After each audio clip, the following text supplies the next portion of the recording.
No ano passado, os brasileiros trabalharam até o dia 28 de maio, ou seja, 148 dias, somente para pagar impostos. É uma carga tão pesada que só perdemos hoje para a Suécia com 185 dias e a França com 149 dias. Isso, somado à injustiça fiscal, que faz com que o pobre e o rico paguem a mesma coisa por 1 quilo de alimentos, faz da reforma tributária um dos temas mais urgentes a serem enfrentados pelo Congresso. Para falar sobre isso, o Palavra Aberta recebe o deputado Rodrigo Garcia, do Democratas de São Paulo. Seja bem-vindo, deputado. Parabéns pelo mandato. Eu queria que o senhor falasse um pouco das expectativas em relação à reforma tributária. Olha, expectativas positivas. Eu acho que o Congresso já vem discutindo ideias para a reforma tributária há muitos anos. E nós chegamos num momento no país de desenvolvimento econômico, de maturidade social, que acho que chegou a hora de nós efetivamente conseguir tirar do papel ideias que estão aí sendo discutidas ao longo do tempo. Eu acho que o grande equívoco que até agora se cometeu em relação à reforma tributária foi tentar iniciar a reforma tributária com redução de carga tributária, o que é muito difícil para o governo federal e os governos estaduais e municipais aceitarem, porque eles sempre se preocupam com a arrecadação para que se possa prestar bons serviços públicos. Eu acho que o primeiro passo de uma reforma tributária, para que a gente consiga consenso aqui no Congresso, é justamente iniciar pela simplificação do nosso sistema tributário, fazendo com que hoje o pequeno e microempresário não gaste tanto na organização da sua contabilidade, consequentemente, onerando mais ainda o cofre das empresas. Então, eu defendo uma reforma tributária, sim, que tenha como consequência a médio prazo a redução da carga tributária. O Brasil é um país que tributa muito, tributa de maneira errada, tributa o consumo e não a produção. Mas eu acredito que nós só vamos conseguir consenso e começar a dar os primeiros passos concretos por uma verdadeira reforma tributária ampla, completa, se a gente iniciar por aquilo que talvez seja mais simples, que é a simplificação do sistema, a unificação de determinados tributos, né? E uma experiência que o Brasil já tem positiva nessa área foi a instituição do Simples alguns anos atrás, que veio como consequência do Estatuto da Micro e Pequena Empresa. Hoje as pequenas empresas, enfim, as microempresas, ela tem um sistema de tributação menor e simplificado.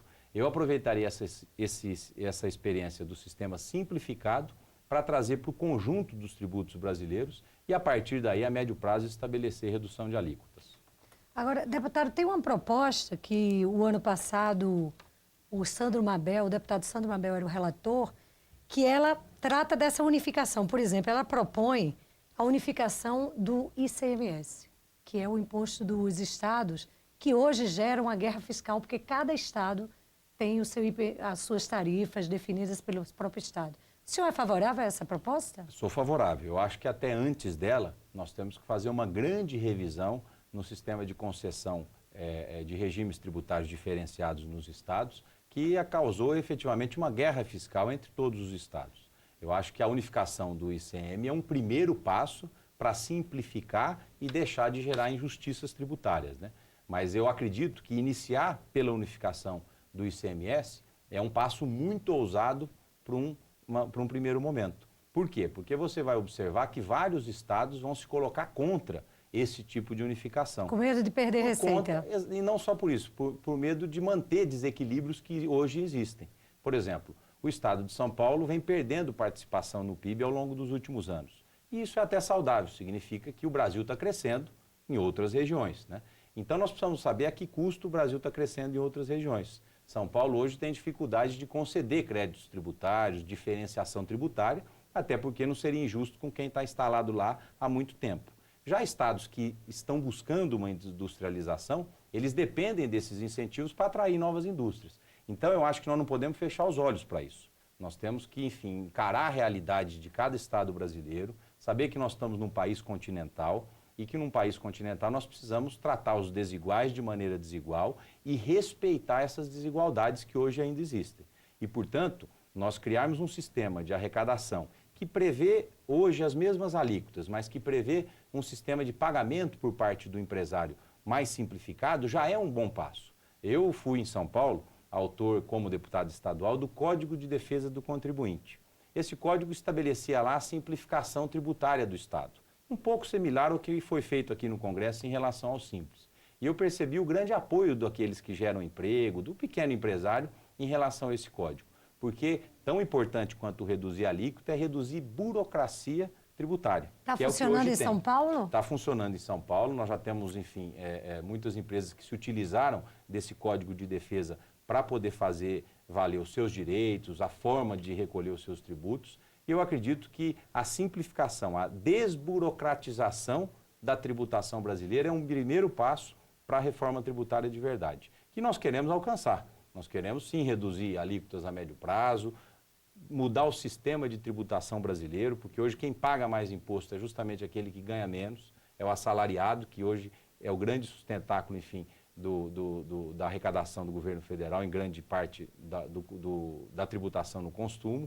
Mas eu acredito que nós temos que enxergar a realidade. Vamos preparar o Congresso e o Brasil para uma grande caminhada, passo a passo. Mas passo a passo. O senhor defende que seja aprovado fatiada essa reforma, sim?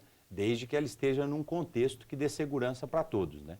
Enxergar aonde nós queremos chegar com a reforma tributária, qual é o objetivo final, que levará alguns anos, mas estabelecendo passo a passo as reformas e as mudanças necessárias. Eu acho que, pelo que eu percebi nesse primeiro mês de mandato, existe um convencimento por parte da grande maioria dos deputados que já se debruçaram na reforma tributária, que não adianta a gente querer mudar todo o sistema do dia para a noite. Eu acredito em reforma passo a passo que nos leve a médio prazo a ter um sistema tributário mais eficiente, menos burocrático e com redução de carga tributária. O relator Sandro Mabel, dessa proposta que foi aprovada pela Comissão Especial em 2010, ele disse o seguinte, que o governo pode partir de duas coisas, tem duas alternativas.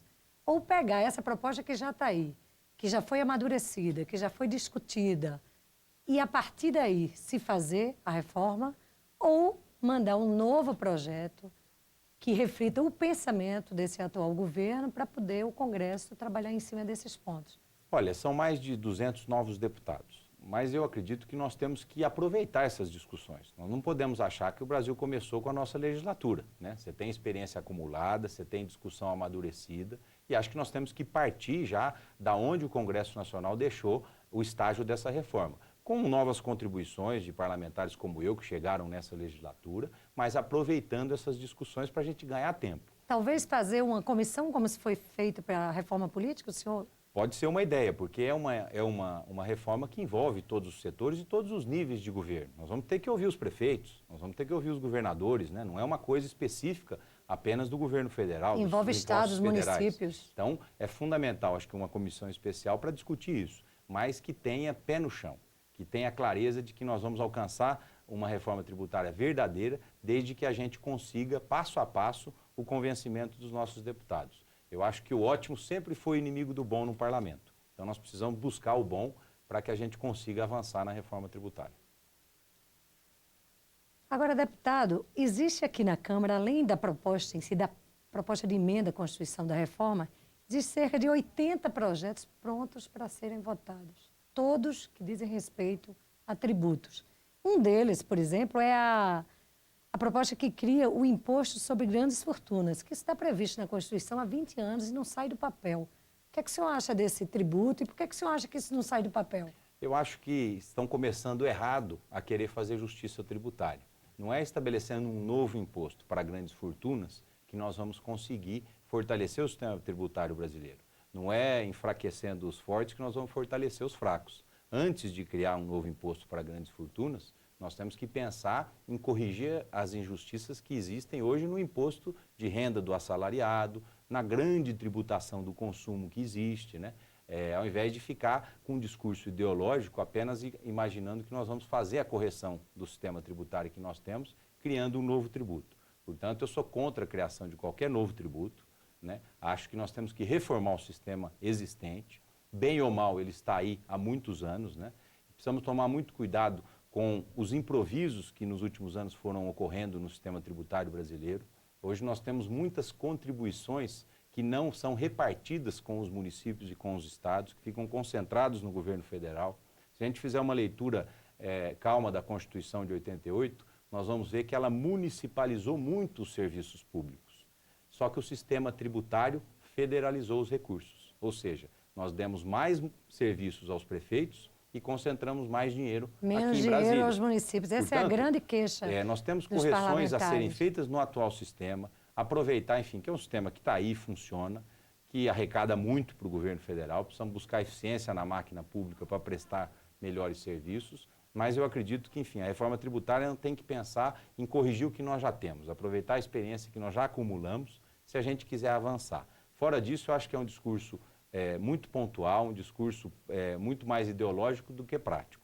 Eu, além de parlamentar, sou empresário, sei das dificuldades que é no fim do mês você recolher os seus tributos, o enorme custo que hoje nós temos na folha de pagamento no Brasil, a reforma trabalhista também se faz urgente, a desoneração da folha de pagamento, mas não sou daqueles que acreditam que nós vamos conseguir reduzir imposto apenas defendendo redução de alíquota. Eu sei da necessidade dos governos, ou seja, do Poder Executivo de arrecadar. Então nós precisamos conciliar a ansiedade da sociedade com as necessidades do governo. Com certeza. E fazer uma transição de médio prazo. Deputado, infelizmente, nosso tempo é curto, acabou, mas eu convido o senhor para voltar ao Palavra Aberta, porque tem outros temas, como esse da reforma trabalhista, que o senhor pode trazer uma contribuição muito importante. Agradeço muito a sua presença. Muito obrigado. No Palavra Aberta.